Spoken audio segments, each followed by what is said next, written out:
Hola, soy Inma Saranova y voy a hablar un poco de los orígenes del sufragio femenino en España. A principios del siglo XX, las únicas organizaciones femeninas que había en mi país eran las formadas por mujeres católicas de clase alta que se dedicaban fundamentalmente a la caridad.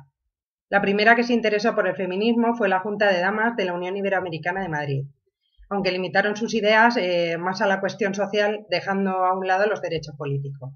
En 1906 crearon el Centro Iberoamericano de Cultura Popular Femenina y un periódico que salía 3 veces al mes, que se llamó La Ilustración de la Mujer, revista hispanoamericana de música, letras y artes. Curiosamente, todos los puestos administrativos y editoriales estaban ocupados por hombres. Conservadores serían también las posiciones de la Lliga Patriótica de Dames, fundada en 1906, como la sección femenina de la Liga Regionalista, que era el partido conservador catalán, pionero en apreciar la conveniencia de atraer mujeres a su causa. En verano de 1907, con motivo del debate parlamentario sobre la reforma electoral, que fue la primera tras la aprobación del sufragio universal en 1890, dos grupos minoritarios presentarán enmiendas en favor del voto femenino. Ninguna de las propuestas planteaba el voto en igualdad de condiciones que el hombre, pero eso no fue suficiente como para que solo 9 diputados votaran a favor. Un año más tarde, 7 diputados republicanos vuelven a proponer la enmienda, también muy limitada. Según esta enmienda, podrían votar en las elecciones municipales, pero no ser elegidas, las mujeres mayores de edad emancipadas y no sujetas a la autoridad marital. Por una veintena de votos, la propuesta es rechazada. Sin embargo, estas tímidas propuestas no tienen su continuación en la sociedad y tan solo algunos periódicos les prestaron alguna atención.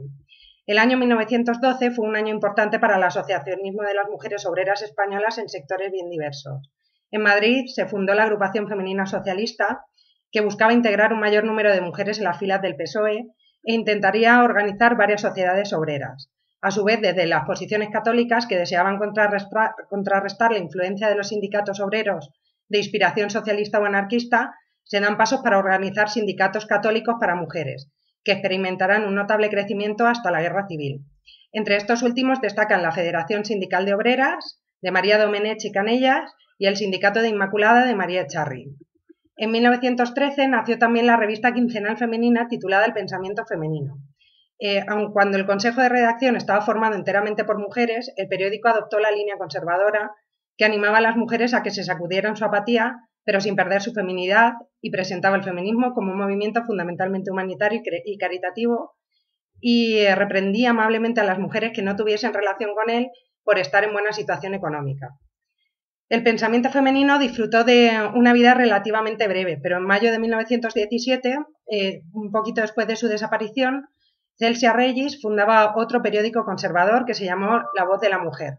Esta mujer decidió reunir a otras tantas mujeres que habían trabajado por la causa femenina y el 20 de octubre de 1918 decidieron crear la Asociación Nacional de Mujeres Españolas, cuya crónico es ANME, que se convertiría en la organización feminista más importante de España y que fue el germen de lo que posteriormente sería el Consejo Supremo Feminista de España.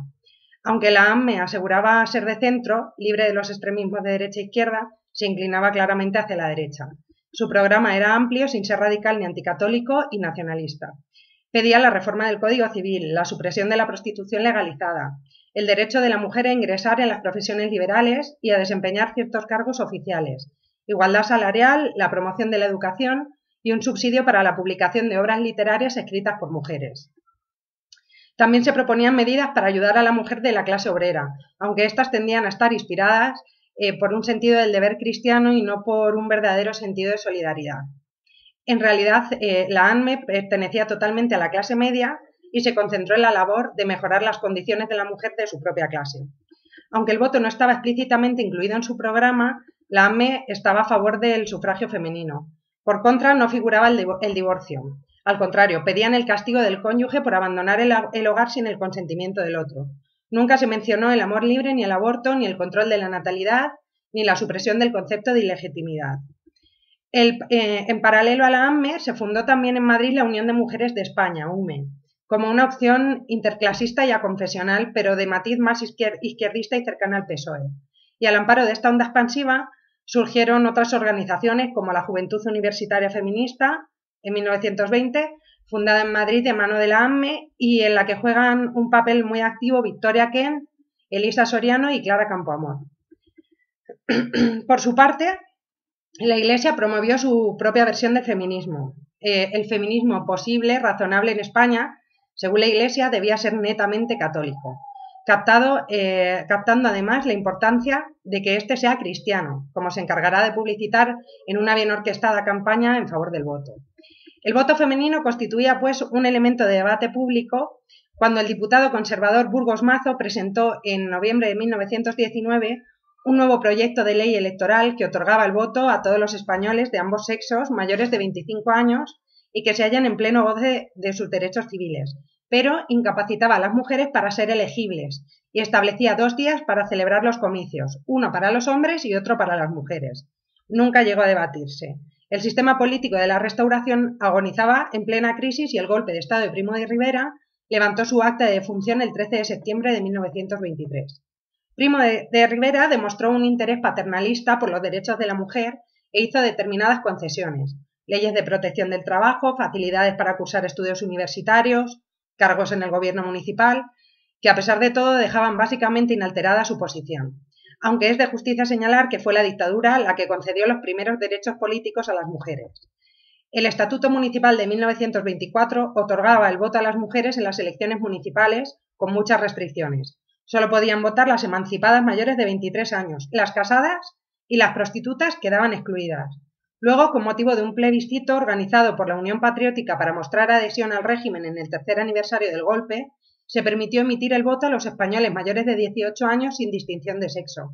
Por último, en la Asamblea Nacional, constituida en 1927 en un intento de recubrir al régimen con un ropaje pseudodemocrático, se reservaron algunos escaños para mujeres elegidas de forma indirecta desde ayuntamientos y diputaciones.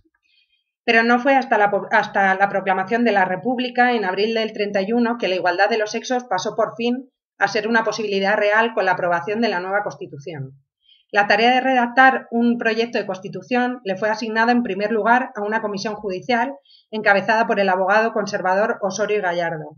Su anteproyecto fue rechazado y se encomendó la labor a una comisión parlamentaria presidida por el abogado socialista Luis Jiménez de Asúa. Su proyecto fue presentado en Cortes el 27 de agosto del 31 y aprobado con algunas modificaciones el 9 de diciembre. Los compiladores del anteproyecto se habían mostrado más bien cautos con respecto a la cuestión de la igualdad de sexos. En cuanto al divorcio, había pocos países en el 31 que no se hubiera aprobado una ley al respecto. España e Italia eran las 2 principales excepciones en Europa. Sin embargo, la ley de divorcio española, cuando por fin fue aprobada en el 32, era una de las más progresistas de las existentes. Si el divorcio fue objeto de mucha controversia, no se quedó a la zaga el derecho de la mujer a votar. El gobierno provisional, en un decreto del 8 de mayo del 31, concedió el voto a todos los hombres mayores de 23 años y declaró que las mujeres y los curas podían ser elegidos para ser diputados. En las elecciones celebradas en junio de aquel año fueron elegidas 2 mujeres diputadas, Clara Campoamor, del Partido Radical, y Victoria Kent, de Izquierda Republicana. 2 mujeres de un total de 465 diputados. A finales de aquel mismo año, otra mujer, diputada, Margarita Nelken, del Partido Socialista, ingresó en las Cortes. De las 3, Clara Campoamor, que era abogada, fue la más asidua defensora de los derechos de la mujer y desempeñó un papel importante en el debate acerca del sufragio femenino. El anteproyecto solo había dado el voto a la mujer soltera y a la viuda, propuesta que defendió Osorio Gallardo sobre la curiosa base de que, hasta que los maridos estuvieran preparados para la vida política, el sufragio femenino podía ser una fuente de discordia doméstica. En general, sin embargo, la oposición a conceder el voto a la mujer, casada o soltera, estaba basada en el temor a que no estuviese todavía lo suficientemente independizada de la Iglesia y su voto fuese en su mayor parte derechista, poniendo así en peligro la existencia misma de la República. Aunque Jiménez de Asúa compartía dicho temor, pensaba que la conveniencia política no debía justificar que se negase un derecho legítimo que sería utilizado juiciosamente por aquellas mujeres económicamente independientes y conscientes de sus responsabilidades sociales. Otros estaban menos dispuestos a aceptar el riesgo. Los republicanos de izquierda, radicales y radicales socialistas fueron los que más se opusieron. Los radicales socialistas presentaron una enmienda el 1 de septiembre del 31 para restringir los derechos electorales exclusivamente a los hombres. Al día siguiente, el doctor Novoa Santos proporcionó argumentos biológicos para dar fuerza a los argumentos de la conveniencia política. A la mujer no la dominaba la reflexión y el espíritu crítico. Se dejaba llevar siempre por la emoción, de todo aquello que hablaba eran sentimientos. El histerismo no era una simple enfermedad, sino la propia estructura de la mujer. El 30 de septiembre, cuando se volvió a discutir la cuestión, se echó mano del ridículo para complementar a la biología. Así, Hilario Ayuso entretuvo a la concurrencia con un discurso trivial en defensa de una enmienda de Acción Republicana que proponía que les fuesen concedidos los mismos derechos electorales a los hombres mayores de 23 años y a las mujeres mayores de 45, basándose en que la mujer era deficiente en voluntad y en inteligencia hasta cumplir dicha edad. Al entrar en el Congreso le salieron al paso las mujeres de la ANME, que estuvieron presentes en todos los debates y distribuyeron octavillas entre los diputados, combinándoles a apoyar el sufragio femenino. Los radicales propusieron una enmienda con el fin de que se omitiera la palabra misma en el artículo, que rezaba: los ciudadanos de uno y otro sexo mayores de 23 años tendrán los mismos derechos electorales conforme determinen las leyes. Guerra del Río, defensor de la moción, arguyó que tal modificación permitiría a las Cortes conceder el voto a la mujer en una ley electoral que podría ser revocada si la mujer votaba por los partidos reaccionarios. La enmienda fue rechazada, pero los radicales y radicalsocialistas, que habían votado sin someterse a la disciplina del partido, pronto se arrepintieron, y el Heraldo recogía los rumores de un intento de última hora de pactar con los socialistas. Y decía: probablemente se satisfará el deseo de los socialistas de conceder el voto masculino desde los 21 años y a cambio de eso se condicionará el voto de la mujer. Los socialistas rechazaron el pacto y el debate continuó al día siguiente. El hecho de que Clara Campoamor defendiera el sufragio femenino y de que Victoria Kent se opusiera provocó muchas burlas. Azaña describió la sesión como muy divertida. Informaciones comentaba lo siguiente, que había solamente 2 mujeres en la Cámara y ni por casualidad estaban de acuerdo. Y La Voz preguntaba, medio en broma, medio en serio, ¿qué ocurriría cuando fueran 50 las que actuaran?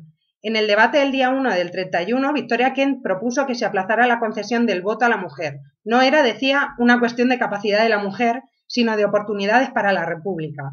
El momento oportuno sería al cabo de algunos años, cuando las mujeres pudieran apreciar los beneficios que les ofrecía la República.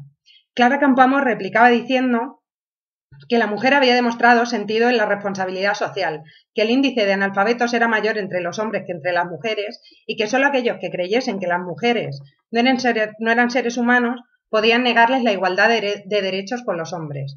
Advirtió a los diputados de las consecuencias de defraudar las esperanzas que las mujeres habían puesto en la República. No dejéis a la mujer que, si es regresiva, piense que su esperanza estuvo en la dictadura.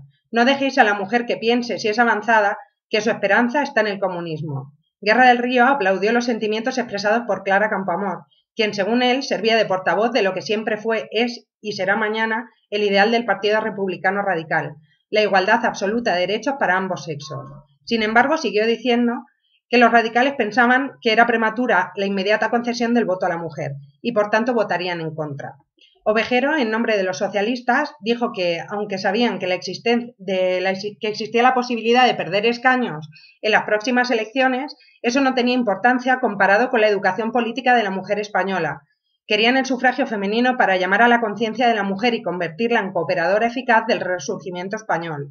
Cuando el artículo 34, que establecía la equiparación de derechos electorales para los ciudadanos de uno y otro sexo mayores de 23 años, fue finalmente aprobado por 161 votos a favor y 121 en contra, se produjo un clamor. La concesión del voto a las mujeres, acordada ayer por la Cámara, determinó un escándalo formidable que continuó luego en los pasillos. Las opiniones eran contradictorias. El Banco Azul fue casi asaltado por grupos de diputados que discutían con los ministros y daban pruebas de gran exaltación. Votaron a favor el Partido Socialista, con alguna sonada excepción como la de Indalecio Prieto, la derecha y pequeños núcleos republicanos, catalanes, progresistas y la agrupación al servicio de la República. En contra votaron Acción Republicana y los radicalsocialistas y Radical, con la excepción de Clara Campoamor y otros 4 diputados. Las primeras elecciones en las que participaron las mujeres fueron las de 1933 e inevitablemente se les echó la culpa de la victoria de la derecha. Era, sin embargo, una conclusión superficial, aun aceptando que una parte del electorado femenino hubiera podido influir en el resultado favorable a las derechas de los comicios del 33, si se sumaban todos los votos de izquierda emitidos en esas elecciones, todavía superaban a los de los conservadores. Se trataba, sobre todo, de un problema de estrategia y unidad, como se encargaría de demostrar las elecciones de febrero del 36 con el triunfo del Frente Popular. En todo caso, las tesis sufragistas acababan de anotarse el triunfo en España. La concesión del voto, como la del divorcio, fueron logros de la mujer en el periodo republicano, pero logros tan efímeros como el propio régimen que los había posibilitado. La guerra civil y el nuevo Estado impuesto tras la victoria de las fuerzas franquistas el 1 de abril del 39 darían al traste con todo lo conseguido. Habría que esperar al cierre de este largo paréntesis de 40 años para que las mujeres recuperaran el punto de partida que significó la conquista del voto de 1931. Bueno, pues básicamente eso ha sido todo. Espero que os haya sido de utilidad y que podáis compartirlo. Gracias.